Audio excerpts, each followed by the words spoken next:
Ang Iran ay kasalukuyang may digmaan sa Amerika at Israel at nagdulot ng napakatinding pagdurusa sa malaking bahagi ng mundo sa pamagitan ng paggigipit sa malayang paghahatid ng langis sa iba't ibang mga bansa.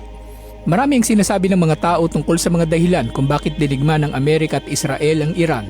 Ngunit kaakibat nito ang paghanga ng ilang mga Muslim na hindi nakababatid sa kabuuan ng mga pangyayari dito.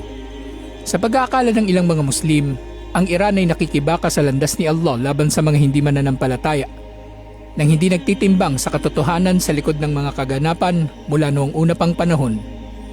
Una, ang kanilang relihiyon ay napupuno ng mga doktrina at mga gawain na itinuturing na kawalang pananampalataya at pagtatambal kay Allah sa pagsamba.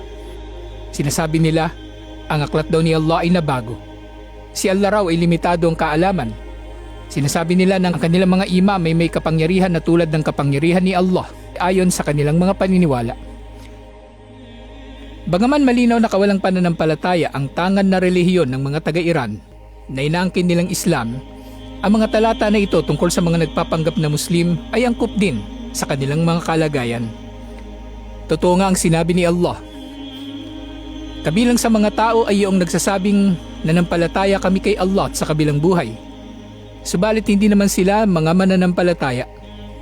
Nililinlang nila si Allah at ang mga nanampalataya, subalit wala silang nililinlang liban pa sa kanilang mga sarili at hindi nila ito napapansin.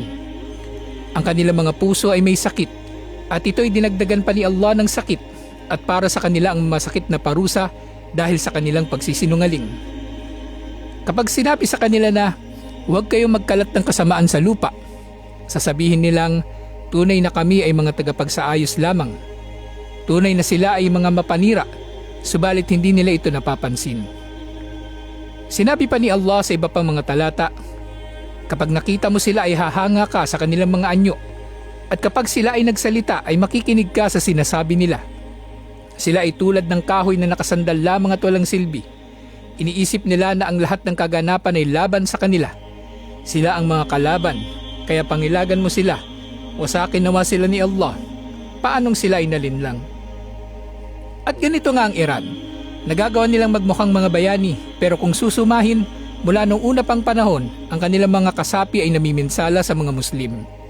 Kabilang sa pinakamasahol dito ang pagsalakay nila noong taong 930 sa Makkah, na kung saan ay pinatay nila ang mga Muslim na nagsasagawa ng Hajj, at tinakaw at binasag nila ang black stone ng Kaaba. Habang sila ay naghahari sa Egypt ng ilang daang taon mula 969 hanggang 1171, ay naikipagtulungan sila sa mga Crusaders laban sa mga Muslim. Sa makabagong panahon, ang mga Shia sa Afghanistan at Iraq ang unang nakipagtulungan sa mga Amerikano. Iran ang numero unong suporter ng nagpatalsik na rehimen ni Bashar al-Assad sa Syria. Sila ang namamahala sa iba't ibang mga non-state actors sa gitnang silangan katulad ng Hezbollah sa Lebanon, Hamas sa Palestine, Houthi sa Yemen at iba pang mga grupo na nananalasa sa kani-kanilang mga lugar sa pambibiktima sa mga Muslim o sa inosenteng mga hindi Muslim. Dudulot na lalong magningas ang Islamophobia sa buong mundo. Maaari ring sasabihin ng tao, kung hindi tayo kakampi sa Iran, ibig sabihin ay kampi tayo sa Israel? Ito ay salitang walang katuturan. Bakit tayo pipili ng panig sa pagitan ng aso at baboy na nag-aaway na parehong namiminsala sa mga Muslim? Huwag magpalinlang. Kung talagang Amerika at Israel ang kalaban ng Iran, ay bakit mas madalas bombahin ng Iran ang mga bansang Muslim sa halip ng mga target na military ng Amerika at Israel? Tunay na tayo nga ay nabubuhay sa panahon ng panlilinlang, kaya marapat na mag-ingat tulad ng sinabi ni Propeta Muhammad sallallahu alaihi wasallam. Tunay na bago dumating ang araw ng paghukom, ay darating ang mga taon ng panlilinlang. Patotohanan dito ang sinungaling at pasisinungalingan dito ang makatotohanan. Pagkakatiwalaan ang mapanlinlang at hindi pagkakatiwalaan ang mapagkakatiwalaan.